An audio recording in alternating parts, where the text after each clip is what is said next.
حزقیل 28واں باب۔ پھر خداوند کا کلام مجھ پر نازل ہوا کہ اے آدم زاد، والی سور سے کہہ، خداوند یوں فرماتا ہے، اس لیے کہ تیرے دل میں گھمنڈ سمایا اور تو نے کہا میں خدا ہوں اور وسط بحر میں الہی تخت پر بیٹھا ہوں، اور تو نے اپنا دل الہ کا سا بنایا ہے، اگرچہ تو الہ نہیں بلکہ انسان ہے۔ دیکھ، تو دانیال سے زیادہ دانش مند ہے،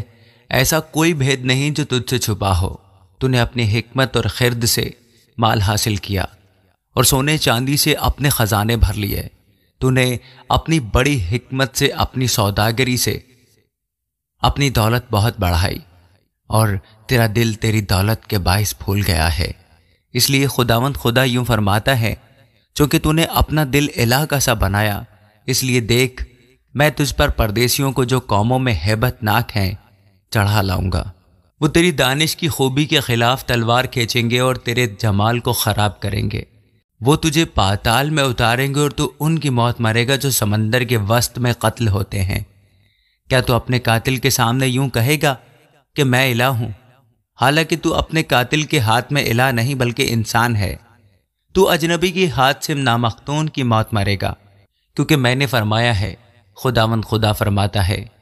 اور خداوند کا کلام مجھ پر نازل ہوا کہ اے آدم زاد، سور کے بادشاہ پر یہ نوحہ کر اور اس سے کہہ، خداوند خدا یوں فرماتا ہے کہ تو خاتم الکمال دانش سے معمور اور حسن میں کامل ہے۔ تو عدن میں باغ خدا میں رہا کرتا تھا، ہر ایک قیمتی پتھر تیری پوشش کے لیے تھا، مثلاً یاقوت سرخ، پکھراج اور الماس اور فیروزہ اور سنگ سلیمانی اور زبرجد اور نیلم اور زمرد اور گوہر شب چراغ، اور سونے سے تجھ میں خاتم سازی اور نگینہ بندی کی صنعت تیری پیدائش ہی کے روز سے جاری رہی۔ تو ممسوح کروبی تھا جو سایہ افغن تھا، اور میں نے تجھے خدا کے کوہ مقدس پر قائم کیا۔ تو وہاں آتشی پتھروں کے درمیان چلتا پھرتا تھا۔ تو اپنی پیدائش ہی کے روز سے اپنی راہ و رسم میں کامل تھا، جب تک کہ تجھ میں ناراستی نہ پائی گئی۔ تیری سوداگری کی فراوانی کے سبب سے انہوں نے تجھ میں ظلم بھی بھر دیا اور تو نے گناہ کیا، اس لیے میں نے تجھ کو خدا کے پہاڑ پر سے گندگی کی طرح پھینک دیا، اور تجھ سایہ افغن کروبی کو آتشی پتھروں کے درمیان سے فنا کر دیا۔ تیرا دل تیرے حسن پر گھمنڈ کرتا تھا، تو نے اپنے جمال کے سبب سے اپنی حکمت کھو دی۔ میں نے تجھے زمین پر پٹک دیا اور بادشاہوں کے سامنے رکھ دیا ہے تاکہ وہ تجھے دیکھ لیں۔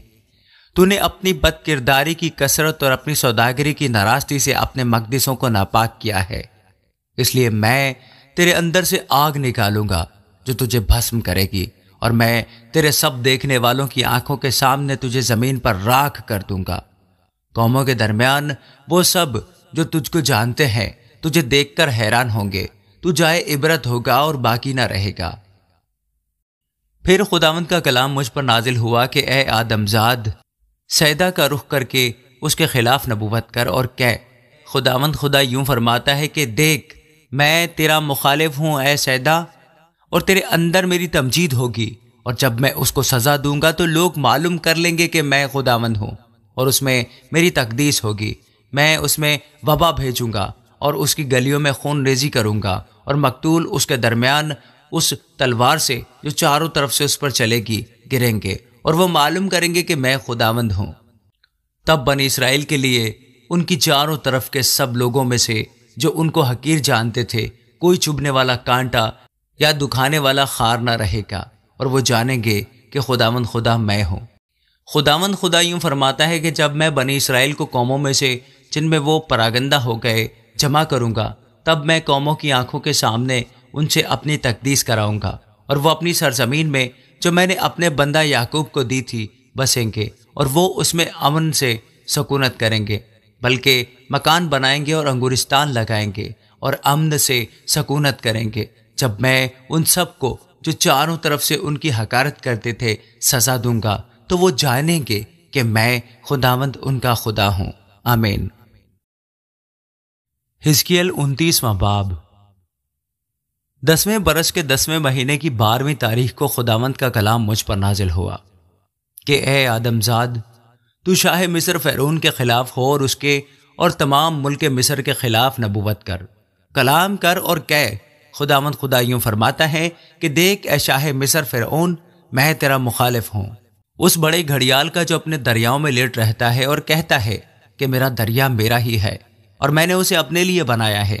لیکن میں تیرے جبڑوں میں کانٹے اٹکاؤں گا اور تیرے دریاؤں کی مچھلیاں تیری کھال پر چمٹاؤں گا اور تجھے تیرے دریاؤں سے باہر کھینچ نکالوں گا اور تیرے دریاؤں کی سب مچھلیاں تیری کھال پر چمٹی ہوں گی اور میں تجھ کو اور تیرے دریاؤں کی مچھلیوں کو بیابان میں پھینک دوں گا۔ تو کھلے میدان میں پڑا رہے گا، تو نہ بٹورا جائے گا نہ جمع کیا جائے گا۔ میں نے تجھے میدان کے درندوں اور آسمان کے پرندوں کی خوراک کر دیا ہے، اور مصر کے تمام باشندے جانیں گے کہ میں خداوند ہوں، اس لیے کہ وہ بنی اسرائیل کے لیے فقط سرکنڈے کا عصا تھے۔ جب انہوں نے تجھے ہاتھ میں لیا تو ٹوٹ گیا اور ان سب کے کندھے زخمی کر ڈالے۔ پھر جب انہوں نے تجھ پر تکیہ کیا تو ٹکڑے ٹکڑے ہو گیا اور ان سب کی کمریں ہل گئیں۔ اس لیے خداوند خدا یوں فرماتا ہے کہ دیکھ، میں ایک تلوار تجھ پر لاؤں گا اور تجھ میں انسان اور حیوان کو کاٹ ڈالوں گا، اور ملک مصر اجاڑ اور ویران ہو جائے گا، اور وہ جانیں گے کہ میں خداوند ہوں، چونکہ اس نے کہا ہے کہ دریا میرا ہی ہے اور میں نے ہی اسے بنایا۔ اس لیے دیکھ، میں تیرا اور تیرے دریاؤں کا مخالف ہوں، اور ملک مصر کو مجدال سے اسوان بلکہ کوش کی سرحد تک محض ویران اور اجاڑ کر دوں گا۔